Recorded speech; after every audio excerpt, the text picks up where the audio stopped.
Bonjour tout le monde, ici Antoine Joubert. Je me trouve présentement au Texas, au bureau chef de Toyota pour l'Amérique du Nord, où on nous présente en primeur le RAV4 de 6e génération, un véhicule d'importance pour le constructeur à l'échelle nord-américaine, mais particulièrement pour le marché canadien, où évidemment c'est le VUS le plus vendu au pays. C'est non seulement le VUS le plus vendu au pays, mais c'est le véhicule de promenade le plus vendu si l'on fait fi de certaines camionnettes pleine grandeur, parce que Toyota a même réussi à dépasser les ventes des camions Ram avec le RAV4. Pas moins de 77 556 unités étaient écoulées sur le marché canadien en 2024. Même si c'est un véhicule qui avait déjà plusieurs années dans le corps, on l'avait lancé pour le millésime 2020. Il aura duré 6 ans avec sa 5e génération sur notre marché. Évidemment, offert avec des moteurs à essence traditionnels, de l'hybride rechargeable, beaucoup de déclinaisons de versions. C'est un véhicule extrêmement populaire. Malheureusement, auprès des voleurs également, ça demeure un véhicule très convoité par tout le monde essentiellement, parce que ce véhicule-là répond clairement aux besoins d'une très, très grande quantité d'acheteurs. Bon, évidemment, son rival le plus proche, c'est le Honda CR-V, lui aussi assemblé au Canada, lui aussi offert avec plusieurs versions à motorisation hybride. Et pour 2026, on aura même un CR-V Trail Sport à motorisation hybride parce qu'on veut multiplier l'offre de motorisation hybride chez Honda en conservant toutefois des modèles à essence traditionnels. Ce qui ne sera pas le cas du RAV4 de nouvelle génération, qui, lui, abandonne les moteurs à essence traditionnels pour n'offrir que de l'hybride ou de l'hybride rechargeable. Plusieurs déclinaisons sont proposées, mais c'est un véhicule qui, clairement, va devenir un game changer dans le segment parce que c'est le premier véhicule à offrir de série une motorisation hybride, ce qui est très, très agressif parce qu'on comprend que les gens vont adorer non seulement sa puissance accrue, mais aussi sa très faible consommation d'essence. Bon, évidemment, le RAV4 de 6e génération, il est reconnaissable à ses lignes. Ce n'est pas un changement radical au niveau du look, mais c'est quand même complètement redessiné et c'est un véhicule qui, à mon avis, est beaucoup mieux réussi sur le plan esthétique que le modèle qu'on vient remplacer. Les lignes sont plus modernes, plus contemporaines, plus fluides également. Et je pense que cette version Woodland, qui est une nouveauté pour 2026, elle a une sacrée belle gueule. Bon, évidemment, vous aurez compris que ce modèle-là vient remplacer le RAV4 Trail, qui est offert jusqu'en 2025. C'est une version qui se veut un petit peu plus costaude, avec une suspension rehaussée, des pneus hors route, davantage, évidemment, d'accessoires pour lui donner un peu plus de tonus au niveau du design, galerie de toit qui est surélevée notamment, un becquet arrière qui est plus imposant et une calandre scindée en deux qui lui donne encore une fois plus de caractère. Fait intéressant, la grande majorité des versions du RAV4 2026 pourront remorquer 3500 livres. C'est très rare dans le segment. Il y a le Ford Escape qui le fait, mais sinon, rares sont les véhicules dans ce segment-là qui sont capables de remorquer des charges dépassant les 2000 livres. Et mis à part le modèle de base et une version sportive dont je vais vous parler dans quelques minutes, bien, tous les RAV4, que ce soit hybride ou hybride rechargeable, vont pouvoir remorquer des charges de 3500 livres. Ça aussi, c'est un changement d'importance pour la gamme RAV4 parce qu'il y a énormément de gens qui cherchent justement un VUS compact capable de remorquer des charges un peu plus considérables et c'est le véhicule qui saura le faire parce qu'il y a à peu près personne d'autre qui offre une gamme aussi étoffée à ce niveau-là. Très intéressant de constater ça. Alors, la version Woodland, évidemment, c'est un modèle qui s'équipe de la motorisation hybride non rechargeable. Il y aura une version LE, XLE, XLE Premium et Woodland disponible avec la technologie hybride régulière, avec une puissance qui passe à 236 chevaux contre 219 pour le modèle 2025. Alors, une légère majoration de puissance de ce côté-là pour une consommation d'essence qui n'a pas été officiellement annoncée, mais qu'on dit équivalente au modèle qu'on vient remplacer. Alors, ça va osciller autour des 6 litres, 6,2 litres au 100, tout dépendant du modèle que vous choisirez. Parce qu'évidemment, si vous prenez un modèle Woodland avec des pneus plus agressifs, ça consommera un peu plus. Même chose pour une version XLE Premium qui, elle, sera chaussée de jantes de 20 pouces, alors que vous pouvez, sur certaines versions, obtenir du 17 ou du 18 pouces. Alors ça, c'est selon. Mais il faut aussi savoir que dans le cas des hybrides rechargeables, là aussi, il y a 4 versions de disponibles. C'est encore plus généreux qu'en 2025. Une version SE, une version XSE XSE avec Ensemble Technologies. Et la grande nouveauté, c'est le modèle GR Sport, un modèle qui a été développé évidemment par Gazoo Racing, qui veut offrir un comportement plus intéressant, plus dynamique. On y reviendra un peu plus tard. Maintenant, si vous regardez des modèles hybrides rechargeables, bien là aussi, c'est intéressant. 4 déclinaisons sont disponibles. La puissance est majorée à 320 chevaux. Et attention, 80 km d'autonomie électrique avant de tomber en mode hybride. Alors, c'est une augmentation d'autonomie de 20 par rapport au modèle actuel. Et on dit qu'on pourra recharger le véhicule plus rapidement, particulièrement sur le modèle XSE Technologies, qui pourrait être ravitaillé de 10 à 80 sur une borne de niveau 2 en seulement 30 minutes. Alors ça sera intéressant. La puissance est majorée à 320 chevaux dans le cas de cette version-là.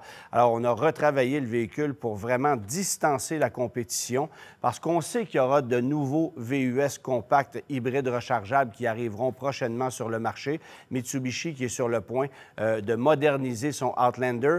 Nissan fera la même chose avec le Rogue en 2026 en empruntant la technologie du Mitsubishi Outlander. Alors, il y aura un peu plus de compétition et Toyota n'a pas l'intention de se faire damer le pion là-dessus parce que le RAV4 domine le segment avec le modèle hybride rechargeable, celui qu'on appelait Prime dans le passé, mais qu'on a renommé pour 2025 et on conservera la nomenclature hybride rechargeable pour 2026.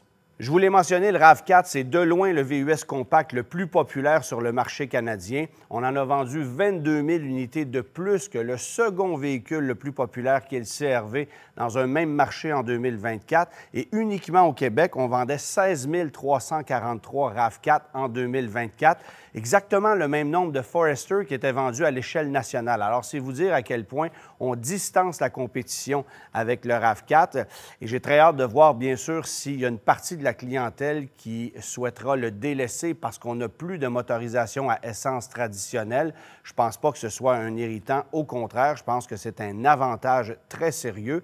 Mais il y a certains consommateurs qui sont plus conservateurs, qui n'osent pas faire le saut vers l'hybride encore aujourd'hui et qui pourraient peut-être rebrousser chemin pour justement aller voir du côté de chez Honda qui, eux, continuent d'offrir des moteurs à essence traditionnels dans un CR-V, encore une fois, qui lui aussi est assemblé au Canada. Un mot maintenant sur l'habitacle, parce qu'évidemment, on l'a modernisé et ça, c'était nécessaire. Plus lumineux, plus spacieux, encore plus confortable. La planche de bord est beaucoup plus moderne, quoique ce n'est pas radical au niveau de la présentation, mais vous allez avoir une instrumentation numérique et un écran central numérique, 10,5 pouces ou 12,9 pouces selon la version que vous allez choisir. Il y a aussi une nouvelle technologie qu'on appelle Arene qui permet essentiellement de gérer tout ce qui s'appelle électronique et logiciel à bord du véhicule. Alors, c'est une technologie qui a été développée par Toyota et qui est appelée à être distribuée à travers l'ensemble des nouveaux produits qui seront offerts au cours des prochaines années. On verra ce que cette technologie pourra faire, mais elle va servir notamment à améliorer les systèmes d'assistance à la conduite, parce qu'ici, on va retrouver le système Safety Sense 4.0. Alors, on améliore encore un peu plus les systèmes d'assistant de conduite, détection de changement de voie, d'angle mort, obstacle en marche avant, en marche arrière. Tout ça, ça sera amélioré sur le RAV4 de 6e génération. Ce que vous allez également constater à bord, c'est l'attention aux détails dans certaines versions, plus de finition, une présentation qui est plus riche, qui est moins lugubre parce que c'était un peu un reproche sur le modèle de précédente génération. On remplace aussi les boutons physiques traditionnels pour la gestion du système de chauffage-climatisation par des commandes numériques. Il y a quelques touches physiques qui s'y trouvent encore au bas de l'écran, mais sinon, ça passe à travers l'écran. Alors, c'est une évolution de ce côté-là. Est-ce que c'est plus ergonomique que par le passé? La réponse, c'est non, mais évidemment qu'on économise un peu en plaçant moins de boutons physiques et ça permettra de faire des mises à jour si jamais besoin il y a de ce côté-là. Vous constaterez aussi que selon les versions, vous allez pouvoir bénéficier de sièges soit de tissu, de cuir synthétique qu'on appelle Softex, sinon une finition ultra suède pour les modèles XSE et la version GR Sport que je vous présente à l'instant. Alors, le voici, le RAV4 GR Sport 2026. Évidemment, c'est la version la plus sportive de la gamme et c'est franchement la première fois que Toyota se lance dans une version sportive du RAV4. On sait qu'actuellement, Toyota est très fort dans l'art de rendre ses camions plus costauds. Il y a beaucoup de versions TRD Sport, TRD Pro dans plusieurs gammes de modèles. On les multiplie d'ailleurs en 2026, mais avec le RAV4, on tente cette fois une approche plus sportive, plus dynamique et c'est une première. Mais en même temps, c'est totalement logique parce qu'en y pensant bien, c'est le VUS compact le plus puissant qu'on puisse se procurer, évidemment si on fait fi des modèles 100% électriques qui sont sur le marché. 320 chevaux de puissance, ça valait la peine de faire appel à l'équipe de Gazoo Racing pour apporter certaines modifications au RAV4 pour lui donner plus de tonus, plus de caractère. C'est totalement réussi, si vous voulez mon avis, sur le plan esthétique. Carénage avant qui a été complètement repensé, jantes de 20 pouces qui sont très jolies. L'immense béquet arrière, ça lui donne beaucoup de tonus et le fait qu'on puisse encore bénéficier d'une peinture 2 tons, ça permet d'avoir un véhicule qui est plus fort en personnalité parce qu'on sait qu'un RAV4, ça pouvait être aussi très générique, mais pas dans cette version-là. Et si on va à l'intérieur, on se rend compte aussi qu'on a travaillé pour dynamiser l'environnement avec des sièges plus sport, avec des surpiqûres rougeâtres, avec un pédalier métallique, bref, beaucoup d'éléments qui font en sorte que ce véhicule-là a une allure plus sportive. Reste à voir si le comportement sera résolument plus sportif que celui des autres versions hybrides rechargeables. C'est un véhicule extrêmement attendu chez nous au Canada. Alors, très, très hâte de voir ce que ça donnera, de pouvoir en faire l'essai également. Mais c'est très intéressant de constater que Toyota élargit sa gamme tout en éliminant les modèles 100% à essence. Alors, une première dans l'industrie. Et j'ai très hâte de voir aussi comment Honda et d'autres constructeurs réagiront à l'approche de Toyota qui risque de rafler les ventes encore une fois avec le modèle 2026. Quelques informations supplémentaires en terminant sur le RAV4 2026 que vous voyez ici dans sa version Limited, qui est le modèle le plus luxueux des hybrides non rechargeables, une présentation un peu plus traditionnelle, mais encore une fois, plus réussie que le modèle qu'on vient remplacer, c'est certain. On a éliminé les bandes de chrome qui étaient un peu inélégantes. On a des formes qui sont plus fluides. Moi, je trouve ça réussi. La calandre qui rappelle celle de la nouvelle Camry notamment. Évidemment, ce n'est pas un fruit du hasard. C'est évidemment parce qu'on souhaite harmoniser l'ensemble des modèles chez Toyota. Vous aurez aussi remarqué que le Corolla Cross 2026 hérite d'une calandre qui ressemble énormément à ce qu'on a ici. Alors, on harmonise la gamme, on la rend plus moderne. C'est certainement plus intéressant au coup d'œil et on en avait besoin parce que je vous avoue que le RAV4 commençait à être un peu vieillissant. Cela étant dit, le RAV4 risque d'arriver chez les concessionnaires en toute fin d'année 2025. Sinon, ça va déborder en janvier 2026, mais ça sera autour de la période des fêtes. Et c'est vrai autant pour le modèle hybride que le modèle hybride rechargeable, à savoir s'il y aura des périodes d'attente pour le modèle hybride rechargeable. C'est difficile, mais on nous promet l'ensemble des modèles à peu près à la même période. Il faut aussi savoir que l'ensemble des modèles hybrides non rechargeables qui nous sont destinés seront fabriqués au Canada. Du côté de l'usine de Cambridge, sinon de Woodstock en Ontario, mais il n'y a aucun véhicule produit à l'usine américaine qui va transiger vers le Canada parce que l'usine américaine qui fabrique aussi des RAV4 ne va se charger que du marché américain pour des raisons que vous aurez évidemment compris, alors que les modèles hybrides rechargeables, eux, viennent du Japon de toute façon. Les 4 versions hybrides rechargeables, je le rappelle, qui sont disponibles au catalogue pour 2026. Il y a un petit avantage peut-être d'aller voir du côté de chez Honda en terminant, parce que le constructeur Honda vient tout juste de lancer le CR-V 2026.